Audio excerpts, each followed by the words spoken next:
আসসালামু আলাইকুম ভিউয়ার্স। তো আলহামদুলিল্লাহ আজকে আমাদের মুরগির বয়স 6 দিন, পুরোপুরি 6 দিন। আজকে 6 দিনের মাথায় আমাদের মুরগিগুলো আমরা এইভাবে রাখছি। তো শীতের দিন হলে শীতকাল হলে আমরা কিন্তু ব্রুডার দিয়ে রাখতাম, তো আমরা ব্রুডারের উপর তুলে রাখছি। আর এখানে যেখানে ব্রুডিং করছিলাম এই লিটারটা সরে আমরা নতুন লিটারের উপর মুরগিগুলোকে পর্যাপ্ত পরিমাণ জায়গা দেওয়া তারপর রাখছি। তো প্রসেসটা আপনারা অবশ্যই দেখতে পাচ্ছেন কীভাবে রাখছি, এবং আমরা খাদ্যর পাত্র পানির পাত্র ভালো করে সাজায় দিচ্ছি যাতে খাদ্য পানি সব কিছুই মুরগি সঠিকভাবে পায়। তো আলহামদুলিল্লাহ আমাদের খুব শীঘ্রই জায়গা আরও বড় করতে হবে। আর আরেকটা বিষয় যেটা আপনাদের লক্ষণীয়, আমি যেটার জন্য ভিডিও বানাচ্ছি সেটা হলো এই এত গরমের ভিতরে মুরগির বাচ্চা কিন্তু স্টক করতে পারে।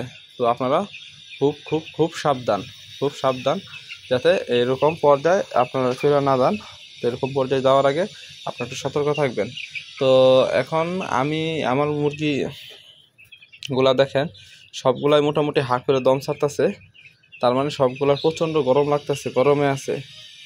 তো এইগুলা এখন করণীয় কি? তো এখন আমি আপনাদের উদ্দেশ্যে বলবো এটাই, আপনারা যেভাবে পারেন মুরগিগুলোকে একটু হালকা ঠান্ডা রাখার চেষ্টা করবেন। আর এখন যেহেতু ব্রুডিং এর সময় চলতেছে, কারণ ব্রুডিংয়ের সময় কতদিন চলে, ধরেন আপনার 1 দিন থেকে 7 দিন পর্যন্ত ব্রুডিংয়ের সময় চলে। তো এখন যেহেতু ব্রুডিংয়ের সময় চলতেছে তাই মুরগির উপর পানিটা স্প্রে করা যাবে না। পানি স্প্রে ব্যতীত আপনি মুরগির খামারের চালের উপর পানি স্প্রে করেন বা খামারের চালের উপর পানি ছিটাই দেন, দিয়ে আপনার মুরগিগুলাকে ঠান্ডা রাখার ব্যবস্থা করেন। কারণ মুরগিগুলা এই অল্প বয়সেও স্ট্রোক করতে পারে। তো অতিরিক্ত গরম থেকে কিন্তু আমি বলছি আপনাদের মুরগির ঠান্ডা লেগে যায়, এই বিষয়গুলো আপনাদের লক্ষ্য রাখতে হবে। তো আলহামদুলিল্লাহ আমাদের মুরগিগুলাকে আমরা দিনের বেলা কিন্তু কোনো ওষুধ ব্যবহার করতেছি না, শুধু সাদা পানি এবং খাদ্য দিতেছি। কারণ আমরা জানি দিনের বেলা যদি আমরা ওষুধ দিই, কারণ এগুলো ওষুধ পাওয়ারফুল ওষুধ বলে, প্রতিটা ওষুধই কিন্তু মোটামুটি ভালো পাওয়ারফুল।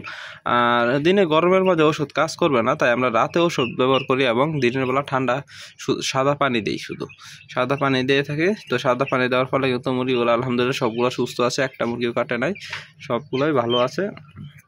তো এখন আমাদের যেটা আপনাদের জানাই দেওয়া এটা হলো, আমরা মুরগিগুলা কিভাবে পালন করি, কিভাবে কি করি, এ টু জেড কিন্তু আমাদের এই ইউটিউব চ্যানেলে আমরা কন্টেন্ট আপলোড দিয়ে থাকি।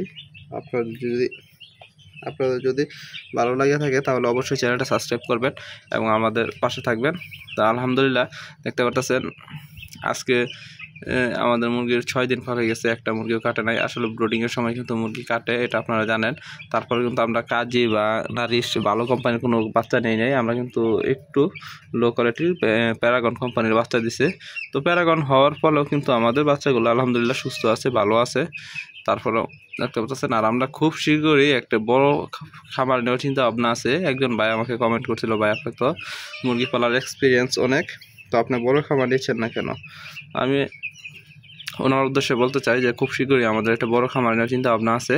তো আমরা 500 বা 1000 মুরগি পালন করতে পারি, যাতে এরকম একটা খামার নিব। তো এত বড় খামার নিব না, 500-1000 আমাদের জন্য এনাফ। কারণ আমরা আস্তে আস্তে ধাপে ধাপে বড় পর্যায়ে উঠি, কারণ এইভাবে উঠলে হবে না। তাই আমরা বলবো আপনারাও অবশ্যই এরকমভাবে অল্প মুরগি পালন করে বিষয়টা বুঝে আস্তে আস্তে ধাপে ধাপে উপরের দিকে উঠতে পারেন। তো আলহামদুলিল্লাহ আজকে মুরগির বয়স 6 দিন। আমরা মুরগির ঔষধ হিসাবে ব্যবহার করতেছি। ওষুধটা কিন্তু দিনে দিবেন না, ওষুধ এই গরমের সময় রাতে দেওয়ার চেষ্টা করবেন। দিনে ওষুধ দিলে মুরগি স্ট্রোক করবে, শরীর খারাপ হবে। দিনে আপনারা ব্যবহার করতে পারেন রেনাসি স্যালাইন জাতীয় পানি ব্যবহার করতে পারেন। এছাড়াও আপনারা গ্লুকোজের পানি ব্যবহার করতে পারেন। আর মোট কথা হচ্ছে দিনে আপনারা স্যালাইন দেওয়ার চেষ্টা করবেন, তাহলে আলহামদুলিল্লাহ মুরগিগুলো সুস্থ থাকবে। আর আরেকটা বিষয় যেটা আজকে আমরা ওষুধ হিসেবে ব্যবহার করতেছি, কোয়ালিটি B1 B2 B6 এই ওষুধটি ব্যবহার করছি। তো ওষুধটা নিয়ে আমি একটি সম্পূর্ণ ডিটেলসে ভিডিও দেবো ইনশাল্লাহ।